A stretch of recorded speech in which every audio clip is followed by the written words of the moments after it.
And we're going to start the mix with the end of days. It was seen in Australia overnight. What? Yeah, take a look at this. Wow. This freaky springtime storm in Australia was seen in Brisbane yesterday. We're getting word. Look at this guy. He posted that this was a reminder to never go to Brisbane in the spring. Wow. When he posted that video. 28,000 lightning strikes recorded in this storm that took place 6:30 in the evening. That last night. is crazy. You know.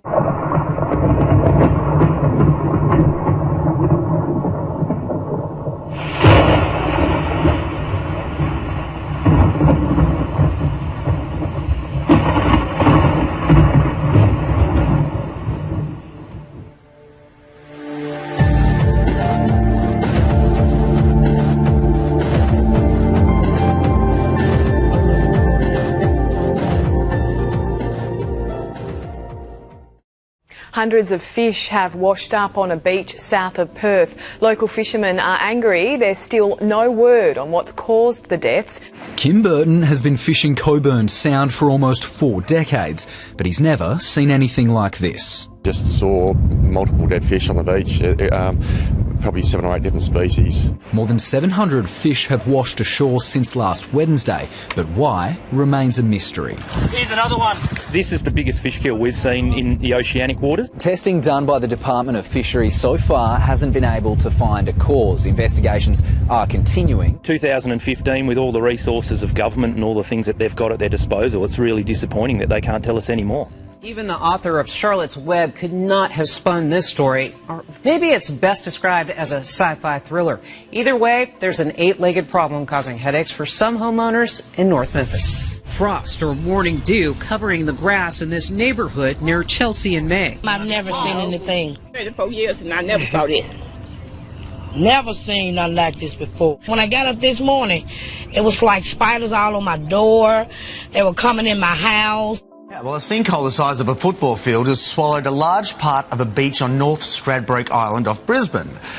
Tons of sand disappeared into the sea, but authorities say the sand will likely return with the tide. Experts are calling it an underwater avalanche. Campers and fishermen are being warned to avoid the area until the beach stabilises. A downtown favourite has reopened after an unusual phenomenon forced them to close for the first time in almost a quarter century. The Elephant Room had to shut down back on November 13th after a sinkhole opened up. The owner wasn't sure how long they would be closed or if they could reopen at all. It's the first time they'd closed their doors since opening back in January of 1991. A man thought he was driving into a parking spot, but his car ended up being swallowed by a sinkhole. Half of the car Andy Liston was driving is in this big hole. He lives on Folsom Street in South City. He parked there because somebody was parked in his normal spot. Liston says as soon as he pulled up, the ground opened up. I pulled in, and next thing you know, my whole car fell in.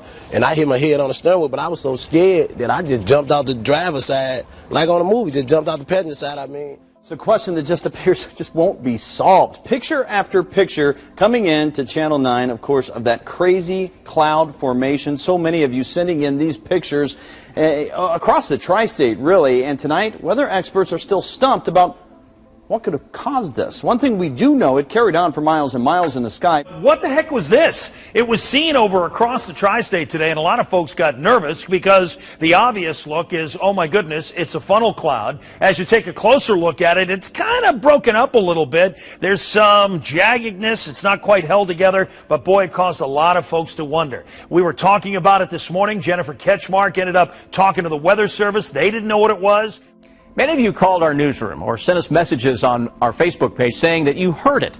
People in Boyle and Mercer counties reported a loud boom that shook their homes last night. Emergency crews investigated but couldn't find any sign of an explosion.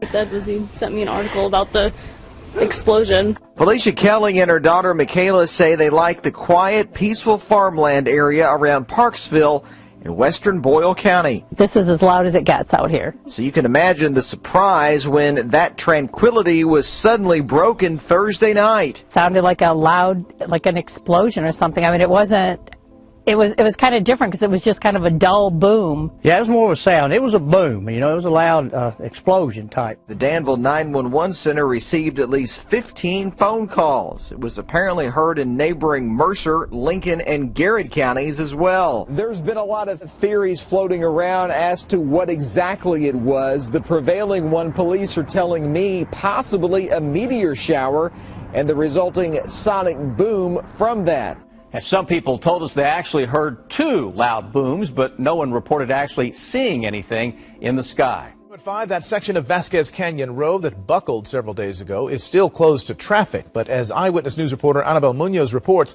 the unstable road is now attracting the curious. Vasquez Canyon Road in Santa Clarita has become quite the eyesore over the past few days. Professor Jeremy Boyce said, quote, "There was no big rainstorm that triggered this. There was no big earthquake that triggered this. The long arcing up and down street grew 15 feet in 3 days, which has completely stumped local geologists." I just don't understand it. You know, like I say, I've lived here all these years and I've never seen anything really like this. The Oklahoma Corporation Commission wants companies to close 2 wells and cut back at 23 others after a series of earthquakes today. It happened near Cherokee, which is about 2.5 hours west of Tulsa. The U.S. Geological Survey says people in 13 states say they felt that earthquake. 4 more earthquakes happened in that same area today and 2 others near Crescent, Oklahoma. The U.S. Geological Survey says a 5.9 magnitude earthquake has struck northern Afghanistan. Well, if you thought you felt the earth move beneath you in the early morning hours, you're not alone. A small earthquake, registering at 3.6, shook the area near Cornwall today just after midnight. The quake was reported 15 kilometers from Cornwall. There are reports that residents heard a loud crack before the rumbling began, lasting around 20 minutes. Good evening, everyone. The New Madrid fault caused quite a stir this morning and throughout the afternoon. You may have felt it. There were 12 earthquakes reported today, all centered near Lilburn, Missouri. One man working in the area says all the rumbling woke him up. I was laying in bed and it hit, and I thought it done broke the bed down. I thought the bed done broke completely down with hard as it hit. And it wasn't too long later, and we had another hard thud. But so many quakes so close together is a bit unusual.